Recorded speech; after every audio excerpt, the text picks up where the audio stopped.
So season ticket holders lost perfect view. This does sound familiar, yeah. Season ticket holders, are you kidding me? Well, they were selling season tickets for this new extended bit of the stadium. But what they didn't say was these seats may have an obstructed view. So people got to their seats for the kick-off of the first game and couldn't see the fucking field because there was a massive great support in front of them.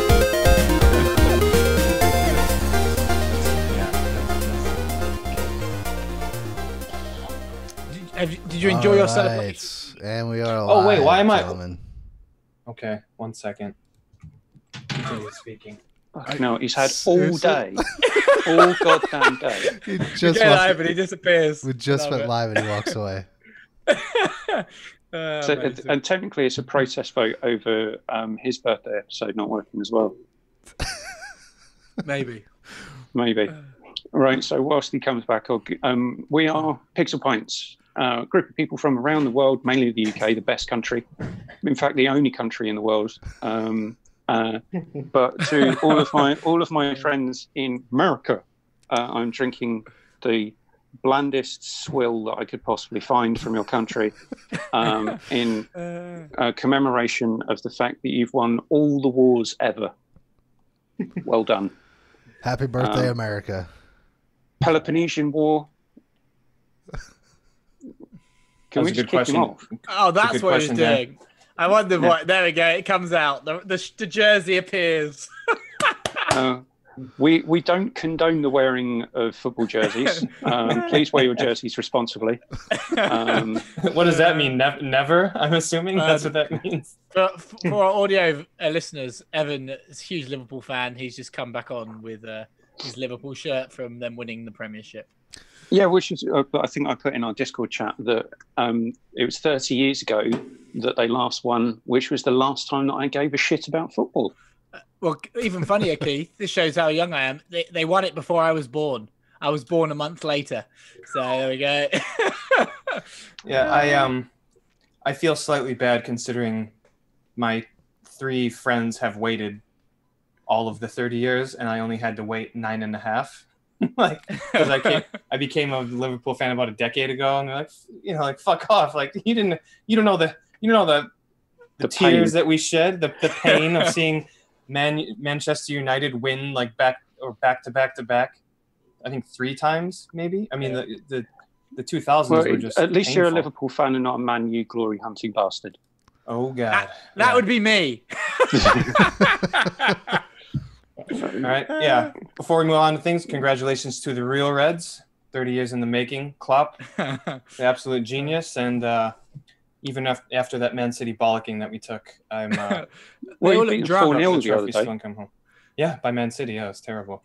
Yeah, they all look drunk. If you watch them, actually, I watched the highlights, and they were literally jogging around the field. I was probably still recovering from the celebrations. Yeah, it's fine. I'll take it. So we're not here to talk about football. Sorry We're here to talk about 2 things that we like to enjoy, which is good beer and video games. On this very special Cove Independence Day, I haven't gone and got a haircut because the barbers were all too busy. So I'll try and do that for the next show. We lost Liam. Liam's internet's probably cut out. Wanting to get something out of the way, there was a challenge that was thrown down last week. Have you both completed the challenge? No. Wait, did we have to do it last week? I thought it was we're gonna. The worst challenge ever. It was supposed to be 2 weeks ago, dude. I didn't know that we had to do it before the episode. I thought we were gonna say it on the episode and then go from there. I don't know. I wasn't clear. I threw down the challenge. We said it on the episode. I didn't know that meant it's starting then. Oh, okay. I don't know. I thought we have to both be on and then shake hands over the internet and then we start. I don't know. I haven't touched my Switch, so no worries. We can do it. I really fancy docking you both points for being useless, but we'll just get into today's quiz, which is shorter because we want to get to a couple of topics, and also we have our second beer review episode after the show, which, Liam, I think you're not going to stick around for because you are I'm going ketoing. Yeah. So you can carry on playing The Last of Us Part 2. By the way, following on from The Last of Us Part 2, if anyone ever disagrees with anything we say or do on this show, we'll just come at you on social media quoting historical figures who may or may not believe in eugenics. So you can... Where is this coming from? I'm really curious now. Did you not see Troy Baker's tweet? No, I didn't. What the hell? No, I didn't know. Oh, you're going to go and watch the Jim Sterling video about it. It's fucking hilarious. Oh, it's, I like so he Troy tweeted Baker. back at copying and Neil Druckmann, but he was basically having another go at Jason Schreier, even though Jason Schreier put out a tweet saying games are too long, and then that sparked a tirade between Druckmann and Schreier, which Troy Baker then weighed in on. I'm sorry. Which was nothing to do with Troy Baker, but basically what it boils down to, you can't say anything bad about Naughty Dog, although whoever's involved will just come at you on social media. Okay. I think they should just shut up. Like let the sales speak for themselves and just not say anything. Yeah, the game's got a 94 on Metacritic, and Jason Schreier just kind of flippantly just said video games are too long, and then you need Troy Baker coming at him quoting Theodore Roosevelt, who believed in eugenics, by the way, which is why we've got inbred freak dogs like British bulldogs, because that we like this trait that looks, all it is based on looks, nothing to do with genetics or anything like that. No, it's eugenics, you fucking weirdos. Okay, I would come back with, guess what? The Last of Us 2 is too long. Yeah, it is too long. I enjoyed the game, but where I thought it was good, where I thought it was going to end, and where it ended, I was like, did they kind of need to do that part? You can't say that. The Last of Us Part 2 is the greatest video game that's ever been made, ever. Only made by brilliant people, wonderful, lovely people who've never done anything bad in their lives, either verbally or physically. They've never hurt anyone or anything. They've never killed a fly. They've never flushed a spider down the toilet. They've just stabbed a lot of zombies. They've never accidentally eaten a spider while they were sleeping either. They were really careful about that one. Yeah, so they've never done anything bad ever. Thank you very much. Please don't at me on Twitter. Right, so quiz for this week. It's a shortened version because we need to get through this shit before I get fed up and go away. Same teams as last time, so it's Matt and Liam, Evan and Dan. There's only 3 questions each, and they're all birthday themed. And because Evan's in the lead, but no, he purposefully forgot to do the challenge, and Matt never bothered reminding him. I'm going to start with Matt. All right. Matt, do you want the first set of questions or the second set of questions? Do the second set. Ooh, right. Okay. Not for us. According first time, to Dan. Shut the fuck up! I've started. You scared him away. It's the Budweiser. That's why it's so hilarious. So bad, it makes you angry. According to Sonic fan lore, Sonic shares his birthday with his brother and sister. Name either. If you can name both, I'll give you 4 points. What the fuck? Sonic has siblings. I didn't know that. Yeah, I didn't know that Sonic had What siblings. the fuck? All right, Sonic. Dan. We got Sonic. We got Tails. We got They're not another siblings, hedgehog. are they? It's not even your question.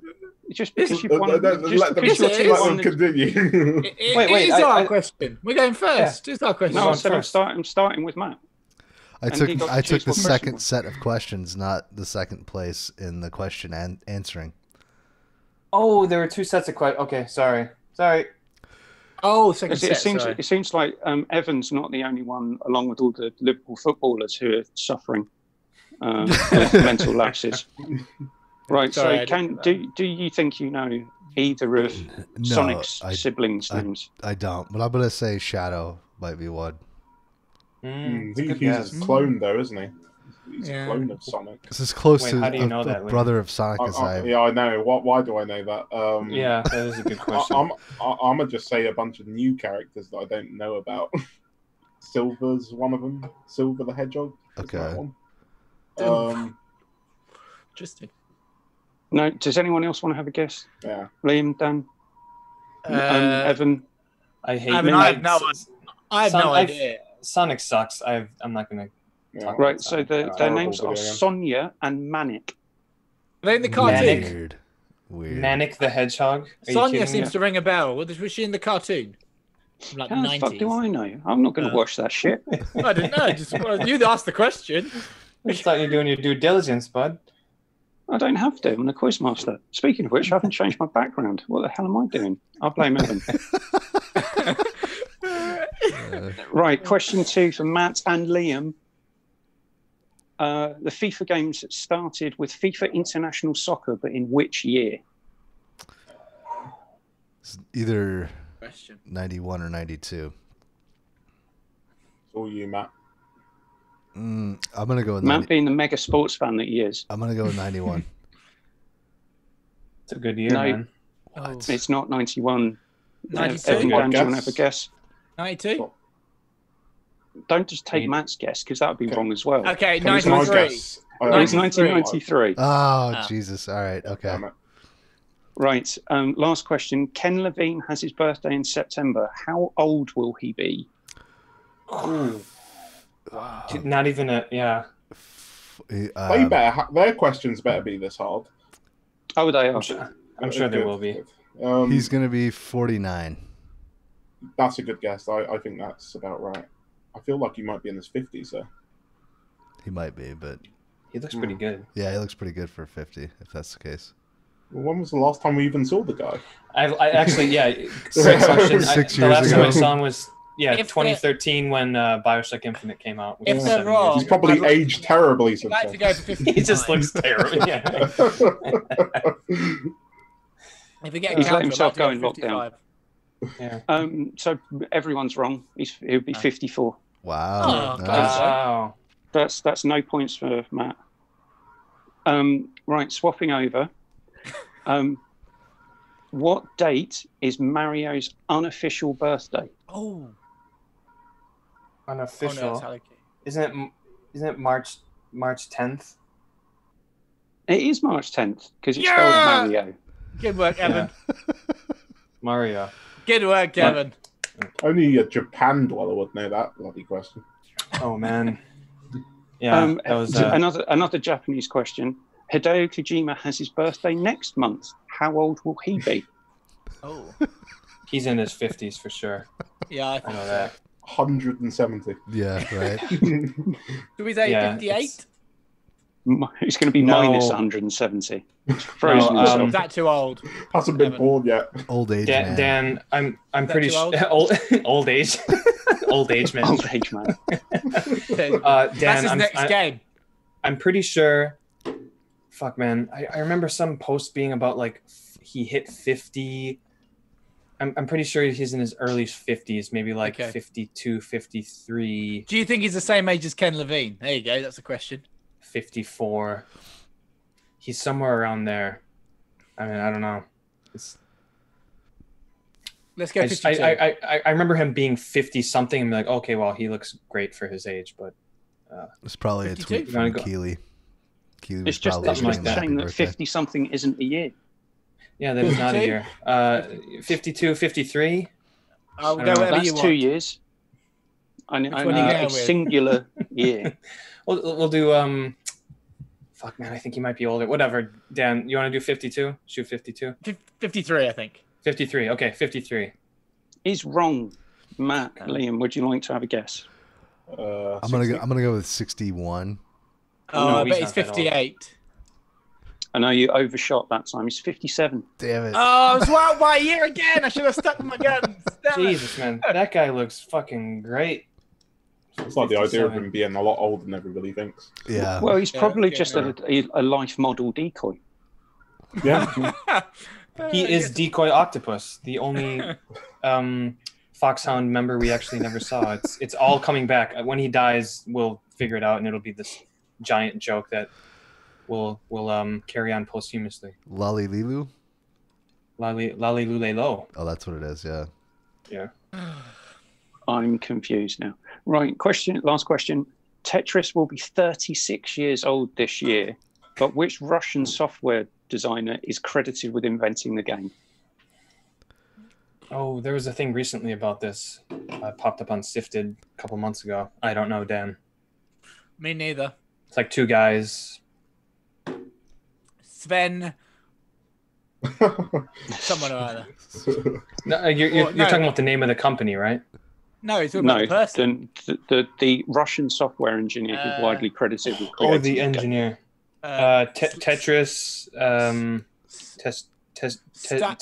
Tetrisky, Gorbachev.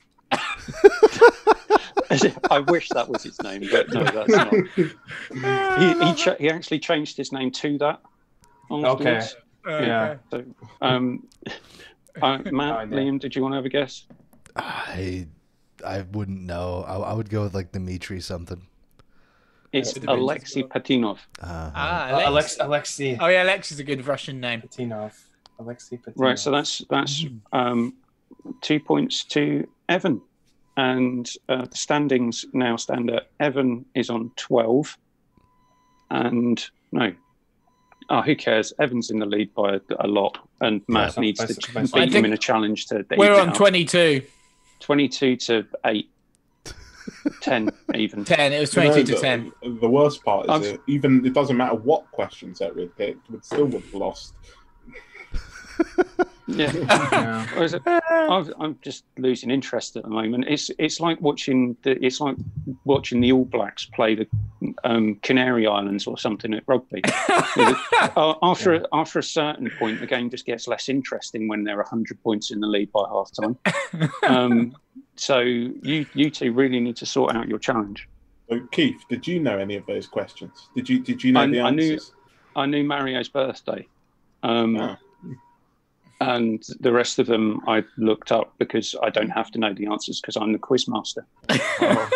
That's an easy out for you. Wouldn't you're gonna lose marks, Liam. Be careful. Wouldn't Mario's birthday be when the game debuted? Don't be like That's what I said. Unofficial. Oh, all right, okay. Yeah, once he said artificial, I knew it was MAR10. Get it? Right. Okay. From like I only remember that from like 2 years ago it became a thing, which it's an unofficial stupid name.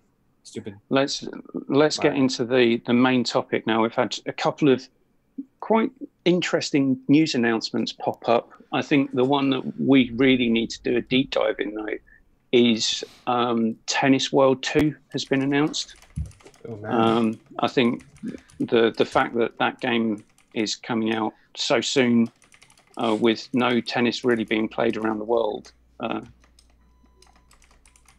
I was expecting more of a "what the fuck are you talking about, McCain?" I have a question. Any sports games that come up from now on, is there going to be a no audience option for like stadium choice? That would when games are becoming more realistic by each generation. It will go back. You update your rosters, the 2020 edition.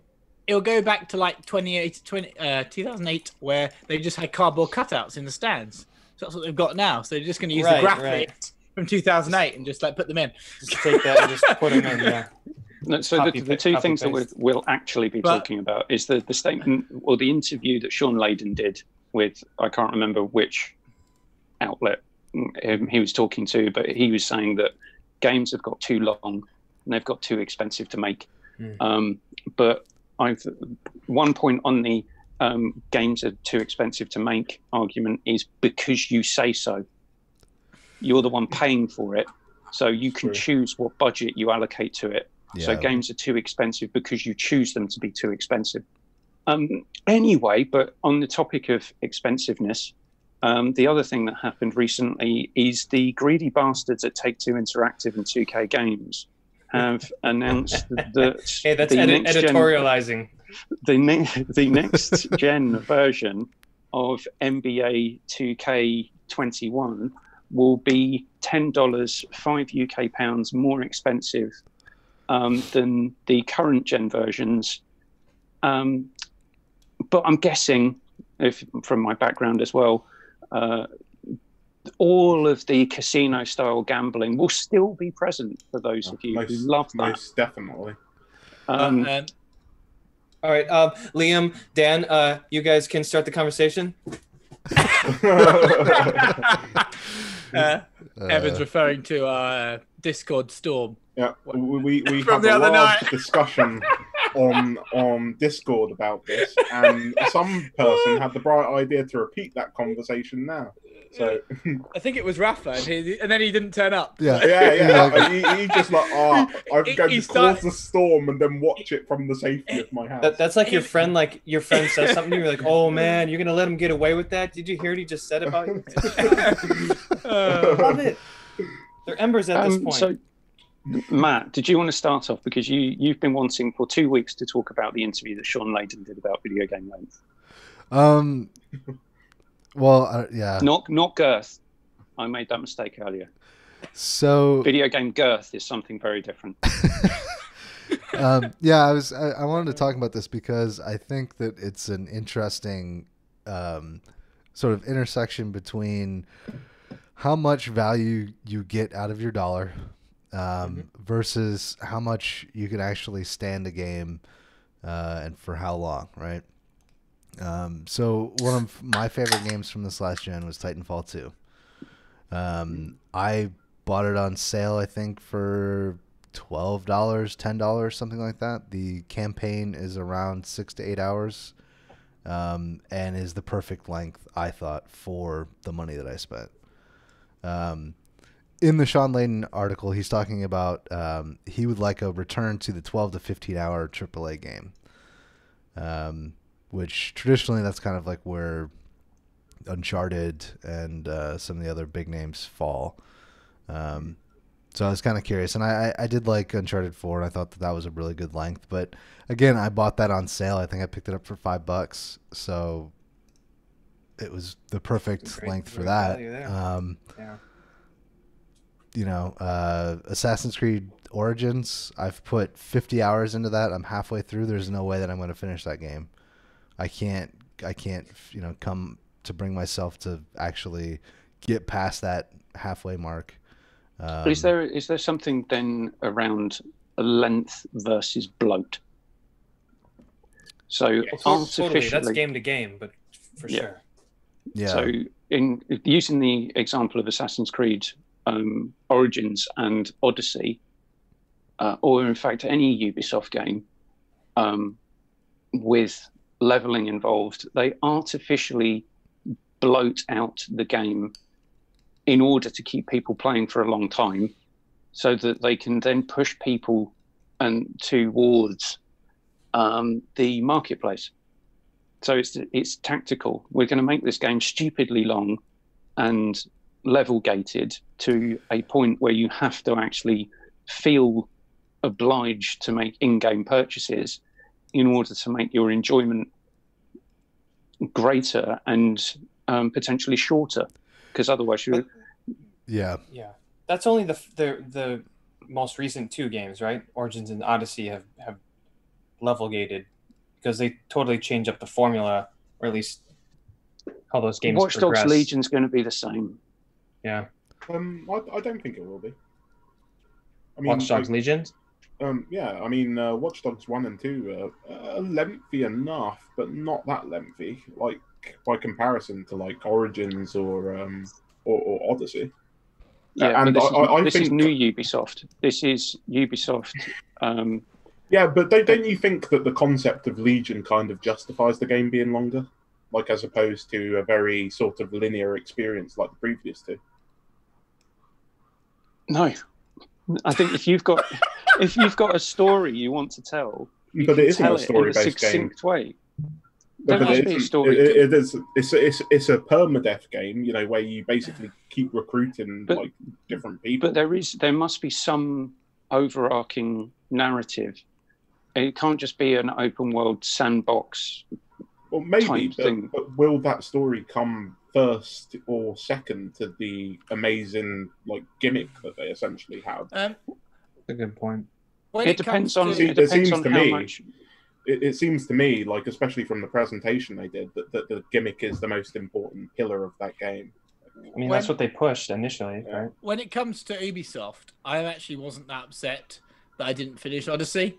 I played about 50 hours the same, Matt, and I feel like I got my money's worth. I kind of got everything I wanted out of the game. Yeah, I didn't finish the story, but I didn't really enjoy the story enough to really care how it ended. I just enjoyed the world and the mechanics and me just like doing these little side quests. So, like, so at that point, exploring ancient Greece.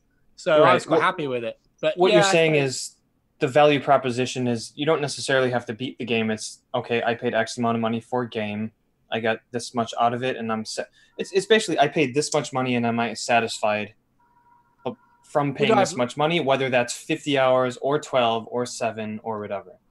Would I have liked to have finished the game? Probably, but I like the fact you could go to a ridiculous amount of islands. I just thought that was really cool. And then each island had different stuff going on and different side quests that may have nothing to do with the main game. And that was just, I just quite like that. So I like the fact that the storefront was really good. The fact that you can buy your horse to make it look like Pegasus, that's amazing. I mean, the amount of time and this is the thing as well, so talking about development cycles and how long. So Sean Layden was also saying that the last generation, it cost between 80 to 150 million to make a AAA game. Yeah. And that was double the previous generation, which was double the previous generation. So if you're talking about following that through, the next games are going to cost 160 to 300 million per AAA game.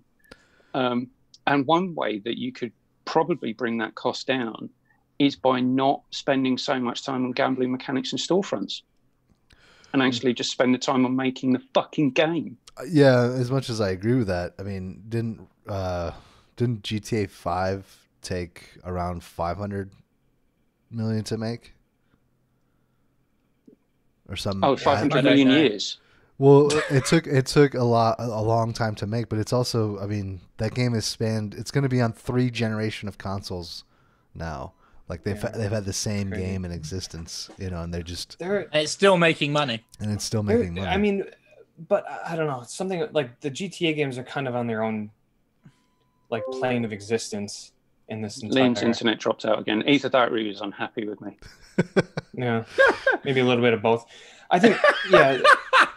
The GTA games are just somewhere out. They're on another plane of existence. I think not that doesn't make your argument legitimate or not. Matt, what I say with the GTA games is the actual campaign of that game wasn't that long, and you could complete it quite easily, I would say. But then everything else extra, if you wanted to engage in the multiplayer, then fleshed out the game, you could say. So actually, the actual campaign component of that game, I didn't think was too long. That what actually meant. Odyssey. This is an interesting thing. It might be one of the only games where the story is secondary to the playground itself. True. Yeah. And I think maybe that's what Liam was saying about Legion, that the actual playing the mechanics with the characters and the permadeath thing might be the pro focus, and the story might be secondary. I don't know if that's right, Liam, but that's what I kind of gathered from what you're saying. Well, I thought a better point of comparison between the Odyssey and Origins Assassin's Creed games would be the earlier games in that series. Yeah. I mean, I think part of the reason that I have such a problem with the change in design and the overall bloat of those games is the fact that I've played Assassin's Creed 2, 3, Black Flag, and Unity, and so on, and I enjoy those experiences. They're far less bloated. They actually have a beginning, middle, and end, and you can actually finish them in a reasonable amount of time and be quite satisfied with the experience overall once you finished it. Because I think the best games are the ones that you play for any length of time and then you feel satisfied by the time you've reached a conclusion. You know, you're like, I've had my fill of the gameplay, you know. Or when you're leading up to the end of the game, you're like... Even better in some ways to leave you desiring more. In reference to GTA, art director in 2017 said that it roughly cost $265 million to develop and market GTA 5. So that's what the art director said in an interview. Okay. But so they've made a shed ton of money. I wouldn't use GTA as like Liam said. I wouldn't use GTA as a comparator to anything because that game lives in its own little bubble. Yeah, where Take-Two Interactive know that they were going to make so much money from that. They would just spend however long you want on it, spend however much money you want on it, because we know we'll recoup that many times over, and they did. The thing about it was interesting. Sean Layden said AAA games, because there is scope for shorter experiences from the AAA gaming industry. So think people like Focus Home Interactive. Yeah. You think about the games that they publish, they're generally not of the same quality, but you can get, and Devolver Digital as well. So you can get a wider array of stuff from different outlets. But for me, I think the idea of game length is less about how long it is and more about whether or not it's actually a complete game in itself. That sounds a bit existential, but Matt was nodding, so he kind of knows where I'm going with this. Well, yeah, I was going to say, like Skyrim, for instance, is a game that I've gotten hundreds of hours out of. But the main campaign, if you just go through the main quest of that game, it's like 25 to 30 hours. And the game that I'm playing right now is also the background of our show today, Baldur's Gate. That's another game that's a pretty robust RPG that you can get hundreds of hours out of if you wanted. But you can complete the main quest, the main story, in about 30 hours. Yeah, so I played recently, I finished Greedfall, which I enjoyed. It's got some jank. It's got the right it has issues. Spiders jank. Yeah. But yeah, I played that, did all the side quests. I would never want to play it again, but I played about 25 hours of it, and I enjoyed it. And it's perfectly wrapped up, beginning, middle, and end, like Liam was saying. It told a complete story. It told it had some interesting side quests. Some of the characters were quite interesting. Others were totally dull. One thing that really bugged me is the NPC characters that can sell you items say the same thing over and over and over again. It'd be better off if they just didn't say anything. Yeah. After the first time, say, "Oh, hello, are you here to look at my wares?" And the only time that's ever forgivable is in Resident Evil 4. What are you buying? What are you selling? Thank you, stranger. Says it all the time. He's like three lines. After the second or third time, they can't be a stranger anymore. So that doesn't make sense either. Don't make me think about it too hard. That game's great. But one thing that I do object to is games that are artificially elongated to try and keep you playing for time that you could be doing other things, playing other games. I don't know, living a life, talking to real people, going to the pub now. Yeah, pubs are open. You know, Keith, I think a lot of this stems from The Witcher 3, in all honesty. I thought you were going to say a lot of this stems from you being a sullen bastard or something. I really appreciate what The Witcher 3 did for the industry, but I think it's broken in a few I don't think ways. It holds up. I don't. It's not the game itself. It isn't. I know. It's stuff within the game. Yeah, no. I think you misunderstand what I'm trying to say. You see, the breadth of that game is people enjoy existing in that world. Okay. The multitude of side quests in that game is unparalleled compared to most games. but people enjoy existing in that world, and they enjoy the amount of effort and quality that they try to put into each individual side quest. You know, the level of writing and all that. You don't normally find that kind of attention to detail in most other games.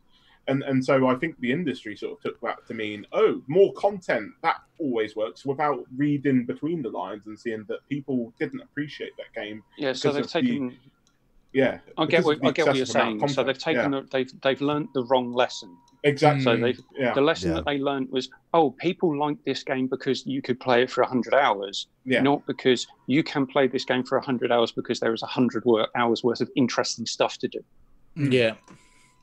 Exactly, and not all universes are made equal. Like just because The Witcher's universe is incredible. Yeah, Andromeda. There you go. There's you don't want to spend nearly as much time in certain other universes, especially if they're a poor man's version of the previous universe that you enjoyed a lot more. Well, look at a game like Mad Max, where you have so once the main game opens up, it's like, okay, there's several locations you can go to. After the third location, and in every location, it's like, okay, you have to destroy a certain amount of stuff to lower the level of power that a specific warlock has in an area. But every single thing you're doing is exactly copy and paste from the first thing. So it's like, okay, imagine how many times the player would want to do this, which is probably top 3 areas, and they just extend it out to 6 or 7, and it's like no one wants, like, they just put it in there because they could. Like, no one wants to do the same copy and paste stuff. So what you're talking, so long. What it is you're talking about cloning. Yeah, just because we can so doesn't necessarily mean we should. Yeah, it's like, well, we'll put this in here because some people might want to do it. In which case, he should clone himself multiple times if he's not done so already. Well, actually, to say that, Death Stranding is actually a pretty good example of a game that basically has you doing mostly the same thing for the whole game, but also manages to pace that experience considerably well. Like, I was never bored in that game. Like, I know others.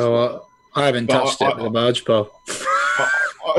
I was captivated all of the way through the game because it like sort of introduced new mechanics at a sort of steady clip to where I couldn't get bored, and I enjoyed the base gameplay. If you don't enjoy the base gameplay, then it's not for you.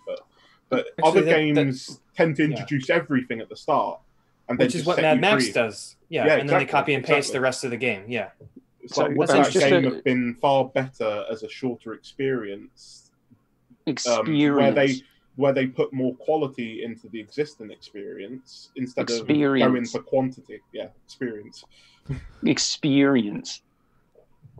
Every time there's keywords that if people say, I have to kind of go with it. So just as a quick aside, your friend John Riccatello paid you to do that.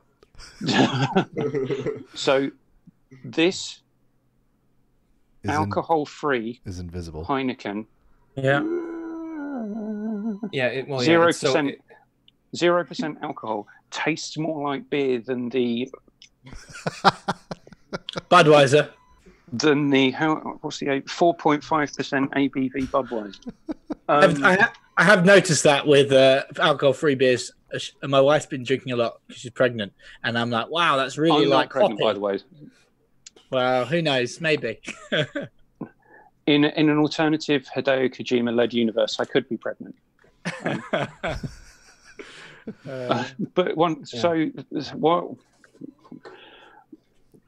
the thing that I think we need to take away from what Sean Lane was talking about and what we've discussed is games need to be as long or as short as they need to be. So you can have things that you can play forever. So your creation games like Minecraft. Yeah, or No Man's Sky. Play it forever.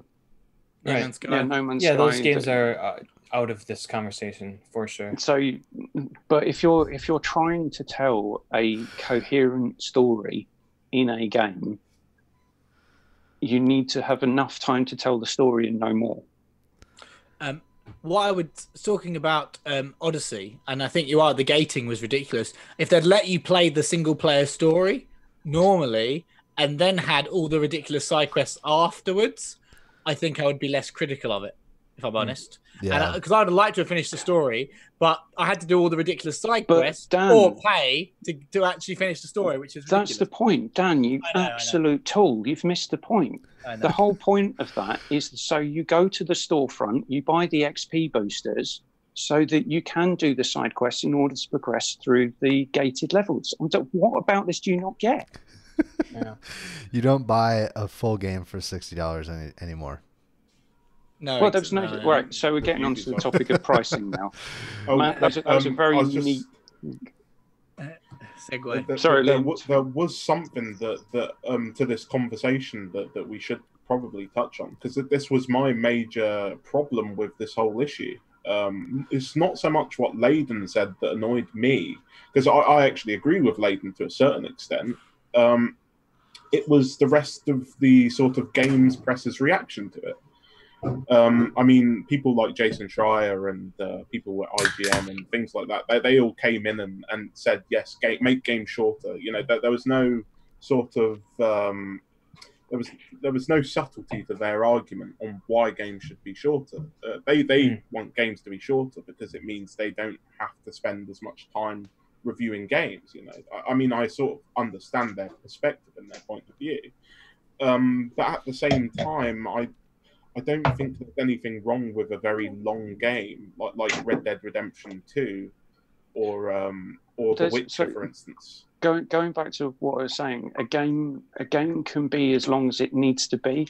I think the thing that I find objectionable is games that feel artificially bloated just to make something, one, just to make it longer, or two, to try and push you into some marketplace where you can say, oh, you could skip this bit, but you can pay $3.99 for a level boost so that you can skip this bit.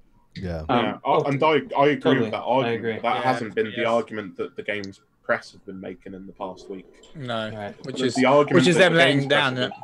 Yeah, but the argument that the games press have been making is like, video games take up too much of our time. I need to move on to this next experience as quickly as I possibly can. Video games too much of the time that I get paid for to do my job. Yeah, exactly. Why are they saying something that's exclusive to their job? Like exactly. We're gamers as consumers. If you make them 15 hours, I can spend more time wiping my ass. Yeah, well, that's like saying me. Dan and Evan saying teaching takes too long. It does, by the way. Not right now, but normally. All right, can I just I want to fit this in because I know we're moving on to a new subject. Because I looked this shit up and I just want to throw it out there. Dead Space, all the Dead Space games, on average, about 10-12 hours to finish, right? Yeah. Shadow of the Colossus, 9. All the Uncharted games, on average, about 11-ish hours. Lost Legacy, 7. Ratchet and Clank games, average of 12 hours. Infamous games, average of 13. Mass Effect 1 is 17. 2 and 3 are 24 average. Bioshock games, average all across the board, 1, 2, and 3, 3 being Infinite, 12 hours. Assassin's Creed 1, 15. Syndicate, 18. Assassin's Creed 3, 16. Resident Evil 4, 16 hours. Great games. I'd be totally happy with returning to a 12 to 15 hour game because all those games are great. I'd pay full price for all of those games. And those games are as long as they needed to be. And there's tons of extra stuff you can do. But if you don't want to, you got Evan, have you got the length of God of War on there? Just curious. Shit, I didn't look that one up. Okay. Something That's like what I was thinking because again, that was I'd say that was a pretty full-fledged universe in my opinion. I know they were like the way they did it was like gated universe. Yeah, like I'm but fine I had with a that. great time with that. All those games told the story, like McWombo was saying. All those games told the story they needed to, in a specific amount of time. No one complained about the price, the value of time versus the price of the game at the time, for all that stuff. And yeah, if games need to be that long, there are all great examples of great games that are between 10 and 15 hours that tell the story, great gameplay. It's over when it feels like it should be over. If you want to get the platinum trophy, add another 10 hours onto that. If not, like you're solid. So I agree with what he's saying. If that's the story that needs to be told, and cut the bloat out and all that open world kind of additional bullshit. Yeah. But I agree with Liam as well. So if you take something like The Witcher 3, and I'm assuming Cyberpunk 2077, Totally. that game, those CD Projekt Red make games that you can play for 60, 80, 100 hours if you so choose. So we're vociferously agreeing with one another. How nice is this? I have to point out The stream failed. No, the stream's working, but Sino Confectus in chat. I probably messed up his name, but he's been saying. First, he pointed out. He goes, "Dan said my wife's been drinking a lot because she's pregnant." He said that's a pretty damning statement. Non-alcoholic beer. And then he said, "Bloated is a good word. I agree with LFC cosplay guy." Love it. It looks like Walrus joined us as well. And Walrus is wondering if Kojima game. Walrus is wondering if replayability means bloat. No, absolutely not. Yeah. So It's optional. Yeah, because it's optional. And like we were saying last week when we were talking about Marvel's Blood Avengers from Square Retaliators? Enix. Yeah, my one's better. That game looks like it's bloated. Mm-hmm. That looks like people have purposefully shoehorned content into that environment so that you can keep playing the game over and over, but you're going to be doing the same shit over and over and over again, just with a different background paint job and maybe some different paint jobs on the enemies, but you're going to be doing the same stuff over and over again in order to level up, in order to get different gear, in order to do the same shit again to get different gear. I was going to just swear for about 5 minutes, just ongoing because of that game and how it's been designed. But then you've got Cyberpunk 2077, which could be the first game in 10 years that I will actually play through multiple times. You hope. And they have a great track record of delivering. No, you don't. That is why I said could. Thank you for listening to my use of the English language and enunciation. But they have a great track record of delivering DLC for a minimal price, and not only that, but it's actually like full-fledged stories. I mean, there's an argument to be had that Hearts of Stone and Blood and Wine are some of the best DLCs ever in all of gaming. I'm on that side. I played through both of them. They're and actually, amazing. Right now, how I'm struggling to get through The Witcher 3. I wish I could. I wish I could pay the level jump so I could just play those things. Dude, both of the stories in that DLC are better than the story in the Wild Hunt, for sure, hands down. So what you're saying, Keith, is that like there's an argument to be had, even though we're not there yet with Cyberpunk. Is they have a great track record, at least with The Witcher 3, of delivering good content and not trying to rip people off. At this point, like, we don't know, but like they didn't do that with The Witcher 3. Like, that DLC was and something else, Evan, you said when we were talking about Ghost of Tsushima, that you'd probably play through that twice. So one in the normal mode and one in the cinematic black and white mode. Right. And Cyberpunk might offer you two avenues to well, you've got three different classes to pick from at the beginning, so that will give you three different starting points for your story, which you can take in three probably very different directions with three totally different character build-outs. Yeah. So that I definitely would not call choice bloat. Bloat is where the choice has been made for you by the designers of the game. And there was, oh God, who was I talking to? And it made me think about talk amongst yourselves and it'll come back to me. Are we going to move on? Or are we going to stay on this? Because we're about to move on to pricing. I'm curious to move on to pricing, just because Sure. of You how guys can do how that. passionate I've Dan remembered. was. No, we're not moving on. I've remembered what I was going to say. So And of course, you have to cut me off because that's Yeah, because That's what you do. It's on, the only it's on brand person for who the show. doesn't cut you off is Dan. Is that why he's your favourite? So Because we're in the same room. He's like next to me there. If you reach this side, just fist bump each other. Yeah. I wish I had someone sitting next to me that could like put a fist out of the screen. It was the EA Play choreographed interview with the founder of Hazelight Games, the Oscars guy, Joseph Foss. Joseph Yeah. Foss, where he was saying there's sometimes a disconnect between the game designer and the person who's writing the story. So when you're writing a story, if you don't get those two things lined up correctly, you can end up with a situation like Evan was saying earlier, where you just end up getting these cut and paste activities. We need something to fill out this gameplay loop. Okay, we'll take a base and we'll put another base here that you've got to clear out. yeah. And we'll just times that by 20. And that means that you've got 5 hours of gameplay. So does that fit with your story? And he was saying you need to get both aligned. Otherwise, you're doing a bad job of storytelling and a bad job of game design. Matt, Yeah, I will allow you now to speak. It's rather articulate sometimes. Liam won't. Sorry. No, so Dan got rather passionate in the Discord regarding NBA 2K21 and the difference between the price in the current gen version and the next gen version, and how they're exactly the same game, and why would one cost $10 more or £5.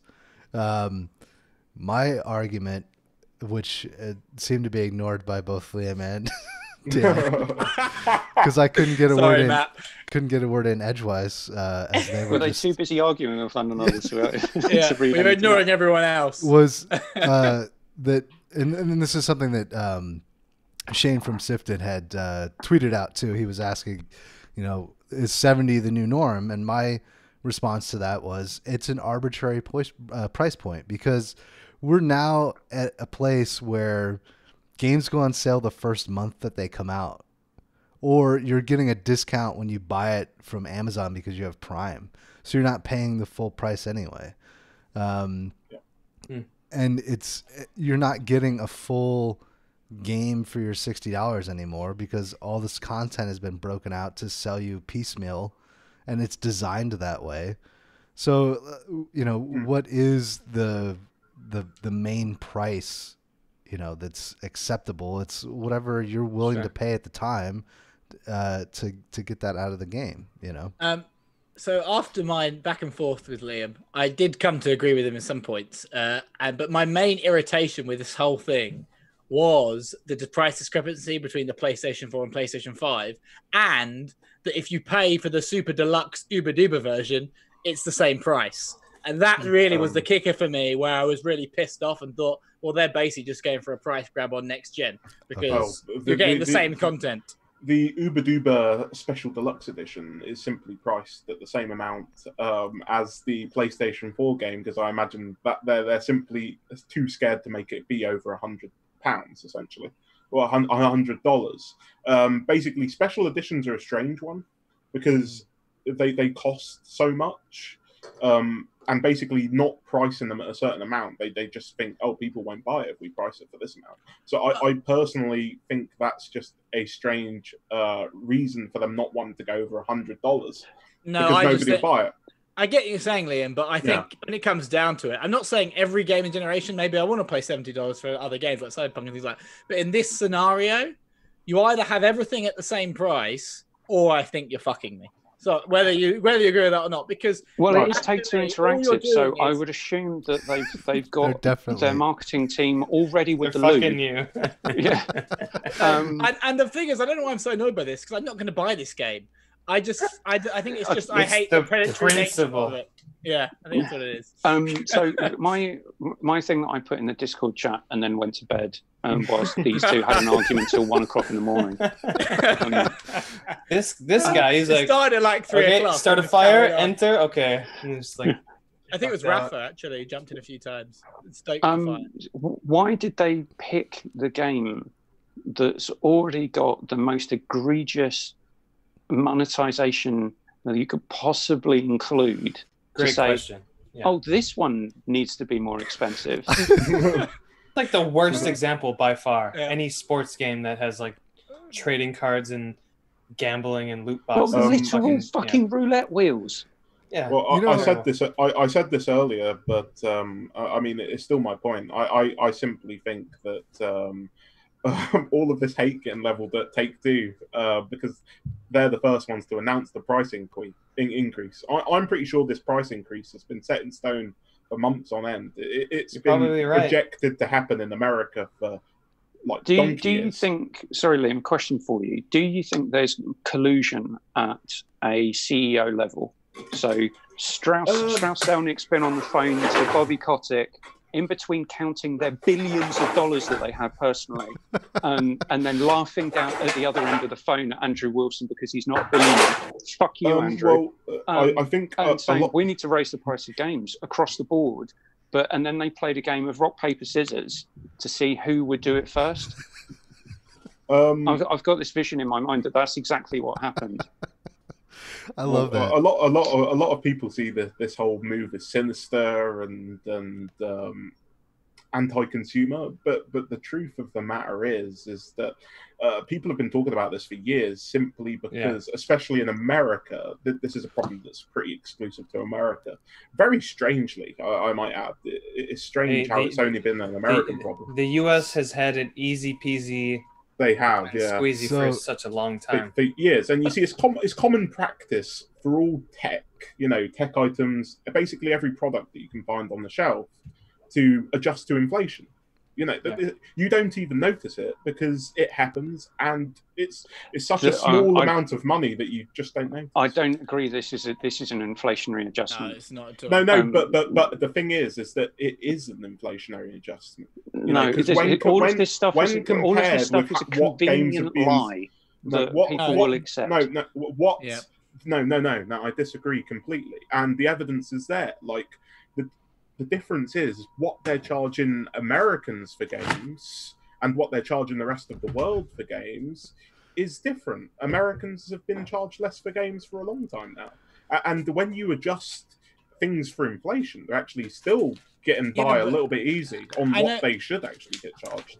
A $10 increase in the price of games makes sense, especially considering the landscape and the way that games have changed in terms of design, the amount of money that people. I don't disagree with you on the fact that differential pricing is a good thing. Yeah. If people want to price their game, people can choose to price their game however they want. That is within their gift. It is what I see this as, and again, this is something I'm putting in the Discord. When I was going to talk about this, the only cliches that came to mind were gambling ones. So this is Take-Two Interactive and 2K Games chancing their arm. They were going to roll the dice to see whether or not people would accept a $10 increase for next gen. That's the You got only chancing reason. your arm. You got rolling the dice. You got any more? I generally agree with. I do agree with Keith. I realise things have gone up and US have paid less. Sorry, Dan. So, just to finish the point I was going to make is the convenient lie that's been told, and again going back to what you were saying about the video games media not noticing the between the lines version, so they were quite happy to spout, oh yeah, we haven't had our increases in RPI or whatever inflationary increases since the early 90s. So games have cost the same, but the budgets for games have gone up. Going back to what we were saying before, the budgets have gone up because the video game publishers have chosen to increase them. So if they still want to set the price at the same place, this is where they've said, we need DLC, we need microtransactions. No, you don't. If you want to build a game in a certain way, build it in a certain way and then price it accordingly. If you want to build a free game, make a free game. Make Fortnite. Fortnite makes a fuck ton of money, and it's free. Don't try and charge me extra and then put all this bullshit in as well, and then try and sell me a lie to say, oh, it costs a lot of money to make games. You can choose to budget accordingly. Then you base that across your whole business and say, if we're going to make, using EA, if we're going to make so much money off of Madden and FIFA that we can cross-subsidize some other titles, let's do that. But they don't. They just want to have their cake. No, they want to eat their cake and have it too, because that's how it should be said. But Keith, if you tried to design a game nowadays with the same budgets that they made games with in the 90s, it would be trash. Like game budgets have game budgets. Then you price it accordingly. If people then if you say we're going to put then you release more indie games, you release more smaller titles, you make your 12, 15 hour games. That's not what the market wants, though. But the market doesn't know what the fuck it wants. People are stupid. People are inherently stupid, inherently selfish. Also, less people were buying games. Especially if they want sequels we have to address that as well. To the pre-existing games that they already are used to, but then they simply want them in HD, and they simply want them with all of the capabilities that are found in new technology. Then there needs to be a market adjustment, and people need to understand. Here's the market adjustment. Yeah, but it's not a market adjustment if you're charging the same, a lesser price for the previous generation of the same fucking game. Well, if you up them all, it piss people off. But I'd rather that because you're not being fucking shady. The difference would be if you're charging more for next gen, you can get a next gen experience now. It's called PC. Yeah. So the prices are going up on PC as well. Exactly, but there's differential pricing. So if you're going to say, here's the extra thing that you're going to get, but you're not getting anything extra for it. I've paid an extra tenner to get some fucking DLC horse armor for Ghost of Tsushima to make Nobu look really cool in his blue horse armor. But I don't mind because I know I'm going to get that. Wait, is this true? You already did that? The truth is, Keith, you are getting extra for it because the game is designed. Because I'm paying more. Yeah, no, but you are getting. I'm not getting anything extra. If I were to buy this fucking gambling game, I might as well just go to the fucking casino and spend 70 quid on an actual fucking roulette table because I might get a chance of getting my money back. Well, then maybe you should put your money into that. You know, like paying money is a choice, and it's their choice whether they increase the price or not. All I'm saying is and then it's my choice whether I pay it, and I won't. They can make the cogent argument that a game, right, they've designed it for a new console that costs money. You know, that they're going to add new textures. You're designing it for PC, and PC already has the settings that the PS5 and Xbox Series X. This is my argument. So, Liam, PC games have always been cheaper, though. Like, if you were to make that argument, you could make the argument: why aren't PlayStation 4 games as cheap as PC games? And well, they can be if you wait for a sale. You just go around in circles if you start this argument. Well, that's why they don't think the price increase is necessary. You don't think the price increase is necessary because you're the consumer. Like, exactly. Well, I'm not the publisher. If I was the publisher, I'd be having a great time. I'd be raking in the money. But I'm the one who buys the game. I don't agree that a company can make record profits. Yeah. You can make $1 billion. Yeah, but you're also not thinking about the perspective of all of the games that get released that don't have all of these shitty microtransactions in. You know, all of the Sony games, all of the. I'm just thinking of total revenue. I'm just thinking of total revenue. Take-Two Interactive. I know, like that developers like Rockstar that make most of their money from the microtransactions in GTA, and developers, you know, of sports games that make most of their money from the loot boxes and all of these things. You know, to them, it's not going to be anything much more than them simply getting $10 more for a game. But for everybody else, you know, and you know, I'm talking about games like Cyberpunk 2077. You know, I mean, I remember there was a discussion a while back from CD Projekt Red. They actually initially wanted to release The Witcher 3 for $99. I don't know if you know this, but they thought that they weren't going to get a return on their investment because they poured so much money into the game, and they knew that's how their big mistake. it was.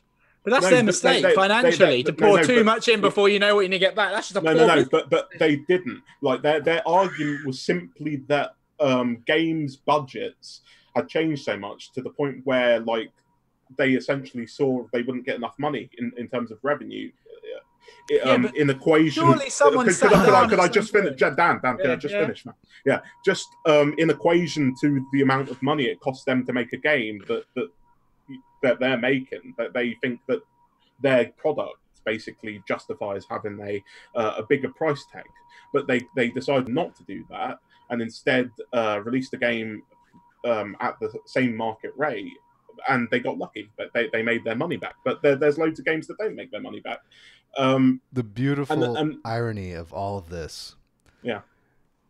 The less a game sells on day one, the faster it goes down in price so that they can sell more copies. Yep. Unless it's a Nintendo game. Well, yeah, of course. Nintendo exists in their own realm. And nobody ever has any problem with that. Hey, if Nintendo was selling me two versions of the same game, that one was more expensive than the other, it was the same fucking game, I'd have an issue. That's my only issue. They are. I know it's a cheaper version, but it's a cheaper version of 2K20, but it's not going to be the same. And if you think Nintendo games are going to stay the same price, Dan, I've got news for you. The prices of those games. I'm sure they probably won't as well, because all these are fucking greedy fuckers. No, they're not greedy fuckers. Because my salary has not gone up in line with inflation, so why should the fucking games go up? Sorry. Well, you're increasing my salary at the same way as that's an argument that I agree with you on. Your salary should be increased with inflation. Like this should be normal human practice, common decency. That's around the world. The salary increase or decrease is not up to the developers. They have no power over that. They pay their programmers. No, but Dan, my issue is if they came out and said all our programmers and developers are going to be paid this much more, and that's why we're increasing. No, that doesn't matter. Yes, it does. That isn't part of making the fucking game. No, you misunderstand. You misunderstand what I'm saying. I'm saying that from my perspective, if we all of the money that we make should be adjusted for inflation. Like some countries see that as a human right, that we should basically have our pay adjusted. These crazy communist countries. Yeah, well, exactly. But the point is that why is it that the rest of the world is basically adjusted for inflation, but not America?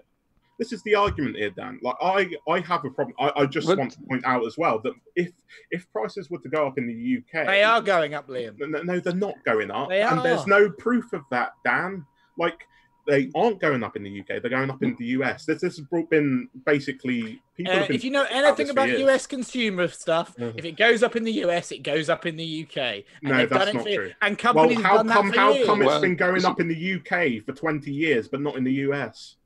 Yeah, and there's the difference in because they like to do pay parity. No, so generally, it's like Apple. It's like Apple. You'll buy something in America for the same price. You'll buy it in the UK in pounds. No, you'll buy it for far fucking more in the UK. Yeah, because of the exchange rate. But the exchange rate, I'm saying is 900 conversion rate. It's not the exchange rate. It's them putting in a poor conversion. That's what I'm trying to say, though. Because they know that suckers will pay charge extra. you $999 for the same £999. And the fact is, I'm shocked that the PlayStation is 50. If it does come out 50 quid cheaper, because I'm used to them charging me the same as they do in the US. To be honest. Well, the exchange rate is something different. The thing that the thing that I object to is video game publishers pleading poverty to me. Yep. But this isn't their argument. This isn't their argument. It's just simply a fact of the market that I've been. What market? Their market they've made up. So they've created. All markets are made up, but if something is normal for the market, then what is wrong with them simply doing what every single other? It's not normal. They've been abnormal. Liam, I absolutely agree with you on the need for differential pricing. Yeah, but I agree with you too, because I think that the markets and money are all made up bullshit, and like none of this shit really matters. All of this stuff is made up.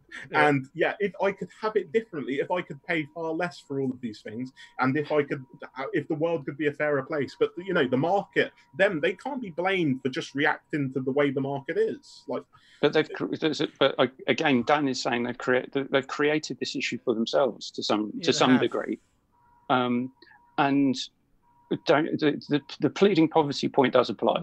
At least in my mind, which is the only mind that I care about right now. Evans, it hasn't said anything for a long time, but he's just thinking about the Liverpool Japanese prices. Yeah, and exactly. The price of games and the price of pretty much everything in Japan It's more expensive. Different, yeah. So differential pricing necessary, yes, but the rationale that game publishers are quite happy to push out for the need to have aggressive gambling mechanics, DLC, microtransactions doesn't wash with me. Particularly that's a separate issue, though. Like, it's not. They're going to charge $10 more for a game. If they were going to lower the price of the game, like, that problem would still be. If they were to increase the price to $100, that problem would still exist. But by doing that, they're not doing it to serve anyone but their own financial benefit. That's what I'm trying to say. The reason you charge you charge two different costs of a game is for your own financial pocket, which I've got no issue with, but I've got an issue with it as in myself. So I won't be buying that game because I think it's shady for charging the same. And that's my biggest issue with this whole thing, is having a PlayStation version cheaper than the PlayStation 5 version. Let's be honest, though, Dan. If they were to just charge the same amount of money for both systems, you would still have the same problem. That prices were going up by $10. Would you not? They're simply doing this change because they want to make the consumer. I think I would have less. I think I'd have less grounds to stand on with your argument. It's less confusing for the consumer if the new it's more confusing. It's more confusing. No, it's not. It's simply over. It is when for 65 or 85 or 84 or whatever it is dollars, you get the same product on either console. It's not confusing. Instead, they'll wonder, why has everything gone up by this amount? If it's on the new console, you say, okay. But the problem is, Liam, if no one challenges it, people just put prices up continuously. See, that's why. On the consumer argument, though, I don't think either of your arguments make sense, because people either go to the store or they look online, buy the game, or they don't. And it's the price that it is at that time. Either they're going to buy it or they're not. Either they have the money or they don't. Either they're going to get this game because they want it and they're going to spend whatever price is on that, or they're not. Like I've done that in Japan, and it's been way more expensive than it was in the States. I mean, we do that all the time, especially like I'll boot up PlayStation just to see what's on sale. Yeah. Is this a game? Is this a game that I would have bought at $60? No. Is it a game I'll buy at $10? Exactly. Then you just don't. Yeah, exactly. And this is the element of, is there any reason to buy a game at launch anymore? No. I mean, I do it all of the time, so I don't have so much of a problem because certain products are worth $60 or $70 to me. But that's your kind depending of on who you are. Opinion. Depending on who you are and what you're interested in. That's how most people buy their games. Most of total sales for games comes from the first month of release. That's something that's been the case for years. They make most of their money from the first month of release.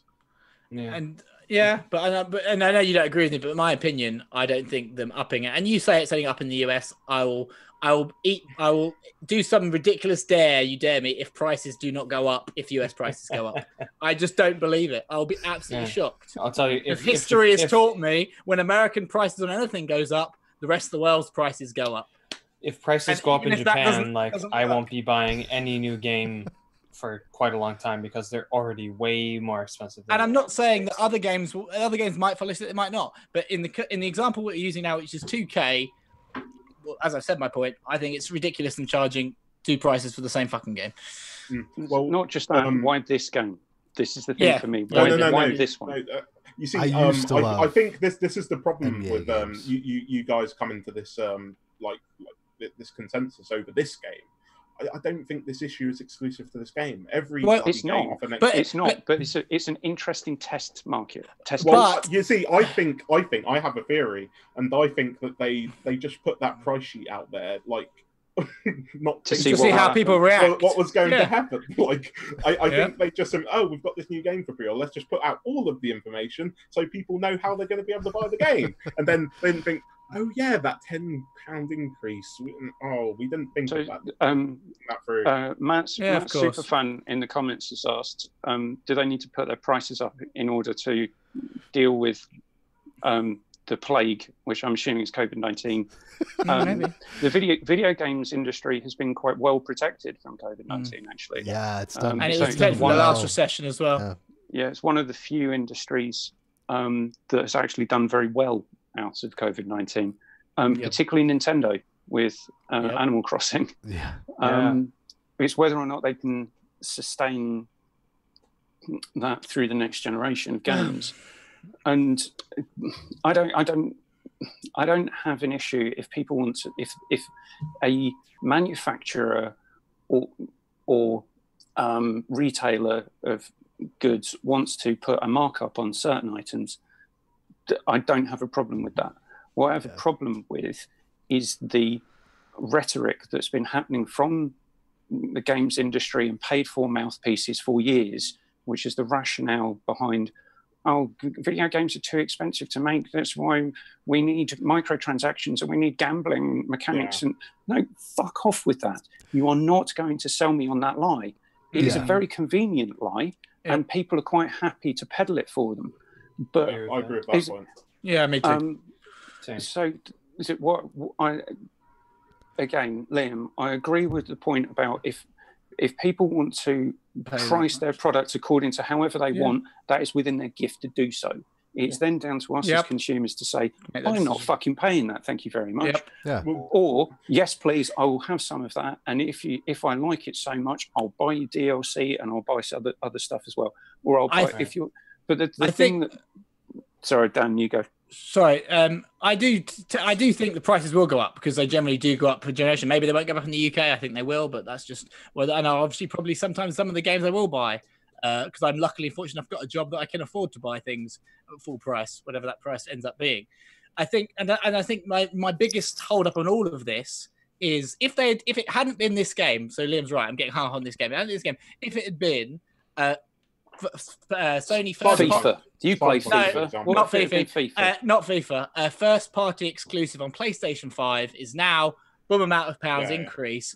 I would have been like, a bit annoyed, but I don't think I'd have been this upset. It is really the fact of the staggering of generations. Because I know they're working on it, but actually it's not like PlayStation 3 to PlayStation 4. The jump is there, but the whole point is on the Xbox, you can play things across, so everything on the disc is the same, apart from maybe the patch you're going to download. So that just irritates me. Dan, how are you going to feel when The Last of Us 2 is in a PS5 box for $69.99? It pissed me off. Buy it again. Play it again. I'm just kidding. I'm not, because as I said, it's the game's already some there. more dogs. And they've up-resed it for the generation, but it's not exclusive to that console. Yeah, so well, that's what they do. What pisses me off. That's what they did with the Last of Us Part 1. Yeah, but I got that free, so but I didn't think about it. I got it I got it for free on release in the PlayStation boxed in. Various other games. I got that and Destiny. I don't think it was supposed to be in the box, but I opened the box and there it was. And Destiny was also in there, but I got it in the Middle East, so maybe it was a mistake. The prices also increased last generation and nobody batted an eyelid. I remember at the time, I was different back then. I was a bit more immature. I didn't understand how the market worked. And I remember going on about it quite a lot. Why are my games costing £60 instead of all of this? It's just... and this is the thing. Is the going back to what we were saying about length and value and price and value. Yep. That's going to mean different things to different people, and at different times, and on different products. But so I don't like I've said a few times. I don't care. People have the choice to price their product however the fuck they want in whatever territory they want. But do not come up with these duplicitous arguments as to why things are so terribly hard for you. Because if this was Activision who'd done this, Activision Blizzard, and they said, it costs a lot of money to make Call of Duty, I'd say, fuck you, Bobby Kotick. I feel like to be honest, Keith, I don't think it could have ended up with a worse aggressor though. Like NBA 2K 21 or whatever it is. I think that those games are like literally the worst example of microtransactions. Just Yeah, like they are. in the whole Yeah, industry. it is the very worst. Of Matt, it's terrible. talking about price FIFA differences. can't hold a candle to it. Like, Talking about Well, I'm sure EA would, but they got burnt so hard by Star Yeah. Wars. I don't understand how the NBA 2K games get away with the shit they get away with that other companies just simply can't because of the hate and vitriol they would get. It's nice to have someone in chat. We can engage with our community. The question is, someone suggested on a different podcast that Sony will have an issue because their revenue from their movies has gone down the toilet. Sony's a bit of an odd one in that sense because they seem to treat different sections of their company very differently because their TVs haven't been selling very well for years, but they still make them. But I don't know how it works because they kind of treat PlayStation as a different entity, and the other sections they treat differently as well. You've all got to remember, Sony's making profit of everyone's hard copies because they own the proprietary software. They own this Blu-ray. They own the rights to that. So Microsoft have paid them anyway, even though it might be pennies. They're still something. Well, even the digital marketplace, they take. Interesting the other day. Apparently, basically, Sony Interactive Entertainment, which is just the PlayStation arm of the business, got valuated at something like 4.8 billion. And Sony Corporation as a whole got valuated, including PlayStation, got valuated at 6.1 billion. Yep. So that is it a shows huge you where chunk most of their the fucking everything. valuation of that company is. Yeah, it shows you. Wow, it's amazing. The other thing which I always thought was hilarious was iPods. If you had iPods or iPhones, the screen software, I don't know if it is anymore, was actually proprietary software from Samsung. So every time you bought one of those, Samsung was getting money. So it's just stuff. So it's those little things that actually all these companies are actually also making money off as well because they're all using each other's technologies to some degree. Yeah. Right. Are we exhausted talking about this? Because I really don't care, and it just upsets me for no reason. Really, if I think about it, why am I getting this angry? It's just stupid. Games are really expensive in Japan. I've been used to it for years, so yeah. Oh, you're still here, Evan. Oh, thanks. No, I'm living. I'm free. I'm here. Yeah. I would say that this is an industry test case. If this gets accepted, which it will, I think prices will go up. Yeah. The other companies will do the same, and as soon as it gets to Activision, there are only a handful of games now that I will ever buy day one, and they will have to be so much of interest that I'd even want to think about it. Everything else, there is no need to buy a game day one now, and obviously that's going to mean different things to different people. Just before we finish, does it make sense for Microsoft to up their game sales when everything's launching on Game Pass first party anyway? I mean, third party, sure. But first party, if they're going to be able to play it on Game Pass anyway, what does that really do for them? It just probably pisses that comes back to what Liam was saying. I was agreeing with. They've chosen to make that decision as a company to price that at that level because they've looked at, I presume, me and Phil just got on the blower and started going through the sales figures. So I presume that they've looked at kind of generational sales of Gears of War, and what did that amount to in terms of total revenue against spend? So if we get that amount of revenue from a different source, which are maybe people buying Game Pass, the Xbox. Now a Game Pass Ultimate, they don't care because they're just looking at their overall revenue. Yep. Yeah. But that's a choice that's been made by the company who's making and publishing those games. So just before we finish, Liam, do you think there'll be a scenario where third parties increase their prices but first parties stay where they are? No. I just wanted that was all because of the Xbox Game Pass thing. I can make this argument like I could add a little more texture to my not my argument so much, but just explain. I've been looking for texture all show. Love a bit of texture. From a market perspective, like this change in price was actually supposed to happen last generation. Yeah, I think I remember seeing that. Generation, but they chickened out of it because they were scared how the market would react.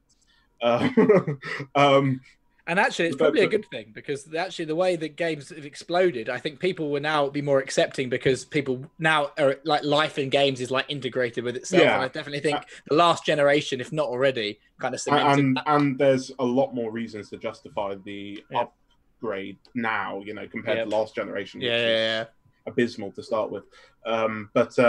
One of the things is that would stop basically like there won't be any outliers to the issue because once one company decides to sell their games at $70 instead of $60, basically in the public's eyes that means that that other game buying, say if CD product Red tries to release Cyberpunk for $60, people see that as a value proposition that the sports game is worth more. Now, from our perspective, people that are in the know about games, it makes sense that we would be like, well, of course, Cyberpunk's the more interesting of those two things. But the general public. For the general public, they see a game priced at 70 and they see a game priced at 60 and they've heard of both of these games and like, well, I better get the one that's, more expensive because that one will probably be better. Because of commercialism, human nature. They get us every time. You see, we can argue over all the semantics of the market between us guys, but the thing is, in this equation, we don't matter. Nope, not at all. Yeah. And on that note, I feel like but it makes for enjoyable discussion. before Matt, were you just about to close us down? Yeah, I was. Yeah. Well, before we do that, I'd just like to say thank you for whoever's stopped by in the chat. Oh, yeah. Thank you very much. If you want to follow us posting pictures of mainly food and beer, you can follow us at Pixel Pints Pod on Instagram, or you can follow us on Twitter at Pixel_Pints.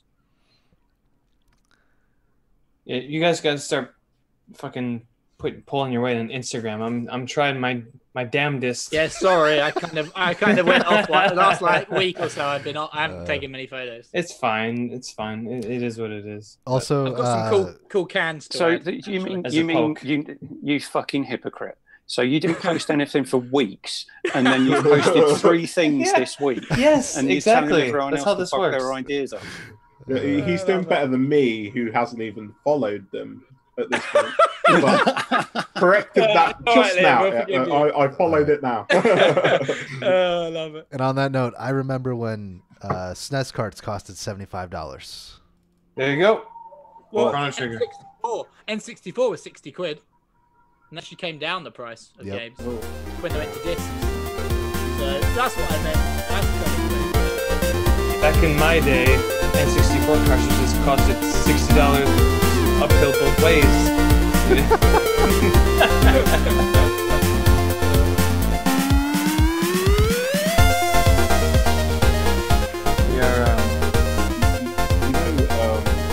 Are we off now? I was thinking about this the other day.